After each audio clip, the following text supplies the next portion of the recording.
Hello students, I have a question for you. Can 0.5 mole exist? क्या 0.5 मोल exist कर सकता है? क्या 0.4 मोल एग्जिस्ट कर सकता है?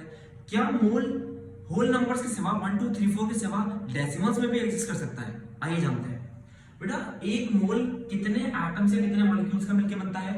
6.022 into 10 to the power 23। यानी बेटा मैं एक पार्टिकल लूं, दो पार्टिकल, 3 4 5 6 7 8 ऐसे जाते जाते इनको बेटा कलेक्ट करते करते करते करते करते करते कहां तक पहुंचूं? 6.022 into 10 to the power 23 तक। जब इतने पार्टिकल बेटा एक जगह पर आ जाएंगे, इतने एटम्स या इतने मॉलिक्यूल्स एक जगह पर आ जाएंगे, तो हम इस पूरे को क्या बोलेंगे बेटा? एक मोल। ठीक है, क्या बोलेंगे? एक मोल। और बेटा by formula number of moles निकालने का तरीका क्या होता है?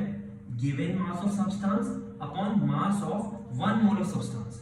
ठीक है बेटा, हम सब जानते हैं कि वाटर के एक मोल का मास होता है 18 ग्राम्स, व्हिच मींस वाटर के एक मोल में 2 ग्राम हाइड्रोजन होता है और 16 ग्राम ऑक्सीजन होता है। और बेटा by law of constant proportion से हम ये जानते हैं कि एलिमेंट्स हमेशा कोई भी कंपाउंड अगर बनाएंगे तो वो जिस रेशियो में कंबाइन करेंगे, जिस मास के रेशियो में कंबाइन करेंगे, वो फिक्स होता है।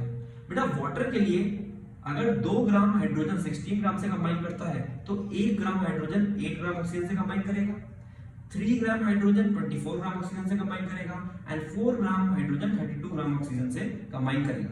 बेटा जब 1 ग्राम हाइड्रोजन 8 ग्राम ऑक्सीजन से कंबाइन करता है तो वो 9 ग्राम ऑफ वाटर बनाता है। अब बेटा वाटर का गिवन मास कितना है? हमारे पास 9 ग्राम, और वाटर के एक मोल का मास कितना होता है? 18 ग्राम। तो बेटा 9 by 18 क्या आ जाएगा? 0.5 मोल्स। ठीक है, तो बेटा 0.5 मोल्स को हम ऐसे भी समझ सकते हैं, हमारा एक मोल है इतने पार्टिकल्स का बना हुआ। बेटा इन पार्टिकल्स को मैं हाफ ऑफ पार्ट में डिवाइड कर लूं। बेटा दो मुट्ठी में, अभी ये पूरा था, दो मुट्ठी में पार्टिकल्स भर लूं और दोनों में इक्वल इक्वल पार्टिकल्स है मेरे पास, यानी 6.022 into 10 to the power 23 का आधे पार्टिकल्स है मेरे पास। यानी बेटा एक मुट्ठी में क्या कहलाएगी?